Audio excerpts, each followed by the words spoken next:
Hello how दोस्तों। आज हम पढ़ेंगे भूगोल चैप्टर में मृदा। मृदा यानी कि सॉइल। सबसे पहले हम जानेंगे सॉइल के बारे में। इसका हम जनरल इंट्रोडक्शन पढ़ेंगे।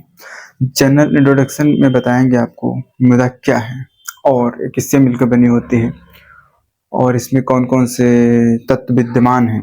ठीक है, इसमें कौन कौन से संगठन जो पदार्थ सम्मिलित हैं, तो इसकी जानकारी हम इस वीडियो में देने वाले हैं। तो दोस्तों चलिए स्टार्ट करते हैं। सबसे पहले आप वीडियो को लाइक कर दें और चैनल को सब्सक्राइब कर दें। तो चलिए स्टार्ट करते हैं। सबसे पहले जानेंगे मृदा। मृदा, इसका ये मृदा ये है उर्दू नाम। इसे उर्दू में कहते हैं इसको मृदा और हिंदी में कहते हैं इसे मिट्टी। दोस्तों जो जनरल इंट्रोडक्शन के इसको बताएं तो देखो, जो मृदा है पृथ्वी की एक ऊपरी परत है जो पौधों की वृद्धि के लिए प्राकृतिक स्रोत के रूप में पोषक तत्व, जल एवं खनिज लवण प्रदान करती है। पृथ्वी की यह ऊपरी परत खनिज कणों तथा जीवाश्म का एक मिश्रण है जो लाखों वर्षों में निर्मित हुई है। आपका सीधा से पता है कि एक ऊपरी जो परत है जो पौधों की वृद्धि के लिए एक प्राकृतिक स्रोत है और इसमें पोषक तत्व, जल, खनिज लवण प्रदान करती है। जो ऊपरी परत खनिज कणों तथा जीवाश्म का एक मिश्रण है। देखो, इस मिट्टी में समानता मिट्टी की कई परतें होती हैं, जिसमें सबसे ऊपरी परत में छोटी मिट्टी के कण, सड़े गले हुए पेड़ पौधे और जीवों के अवशेष होते हैं। यह परत फसलों के लिए बहुत महत्वपूर्ण एवं उपयोगी होती है। जो ऊपरी परत होती है, जिससे हम झाड़ू लगाते हैं मिट्टी साफ हो जाती है, ठीक है, तो क्या होता है, ऊपरी परत होता है। तो इसको हम कहते हैं जो सड़े गले पेड़ पौधों और जीवों के अवशेष से बनी होती है। इसी तरह मृदा शैलों के अपक्षय एवं विघटन, अपक्षय को होता है ना, जो एक ही स्थान पर अपनी मृदा को चट्टानों में टूट जाना, उसको कहते हैं अपक्षय। विघटन किसे कहते हैं, इसको ये चूर चूर हो जाना, यानी कि चट्टान कोई भी हो वो अलग हो जाना, उसके खंड हो जाना, तो इसको कहते हैं रेजोल्यूशन।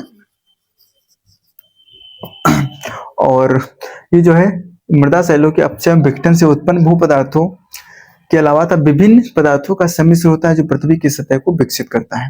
तो मैंने आपको बताया इंट्रोडक्शन में कि जनरल सामान्य में पृथ्वी की एक परत होती है जो पौधों के लिए ग्रोथ में सहायता करती है। इस जो ऊपरी परत में होता क्या है कि इसमें पोषक तत्व, जल, खनिज लवण सम्मिलित होते हैं। अब हम बताएं कि जो समानता मिट्टी की कई परतें होती हैं, जो सबसे ऊपरी परत होती है इसी में छोटी मिट्टी के कण, सड़े गले हुए पेड़ पौधे और इसी में जीवों के अवशेष होते हैं। यह परत फसलों के लिए बहुत ही लाभदायक होती है, बहुत ही उपयोगी होती है, बहुत ही महत्वपूर्ण होती है। और ये जो इस तरह के मृदा के शैवाल, अपक्षय और विघटन से उत्पन्न भू पदार्थों के विभिन्न पदार्थों का सम्मिश्रण होता है जो पृथ्वी की सतह को विकसित करती है। अब हम बताएंगे कि मृदा के संगठन में सम्मिलित पदार्थ कौन कौन से हैं। देखो, इसमें मृदा में क्या होता है, ह्यूमस अथवा कार्बनिक पदार्थ कहते हैं, जिसमें 5 से 10% होते हैं, ठीक है। और खनिज पदार्थ कितना होता है, 40 से 50% कौन सा होता है, खनिज पदार्थ होते हैं। मृदा जल कितना होता है, 25% होता है मृदा जल, 25%। मृदा वायु होता है 25% और अन्य मृदा जीव होते हैं, सड़े गले पेड़ पौधे।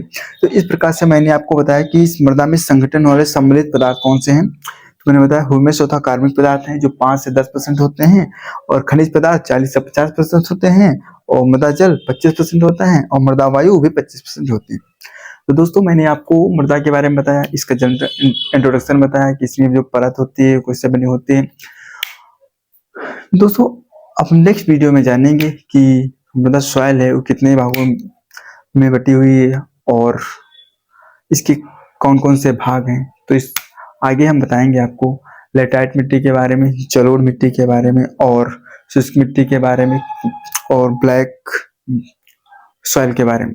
इस सारी मिट्टियों का हम यहाँ पर आपको एक एक परिभाषा सहित बताने वाले हैं, क्योंकि एग्जाम में बहुत ज़्यादा पूछा जाता है कि जलोढ़ सबसे ज़्यादा मिट्टियाँ कौन से होती हैं और रेगिस्तान में कौन सी मिट्टी ज़्यादा पाई जाती है। इस तरह के आपको क्वेश्चन बहुत ही अधिकतर पूछे जाते हैं। तो हम आपको सारी चीज़ें यहाँ पर एक्सप्लेन करने वाले हैं नेक्स्ट वीडियो में।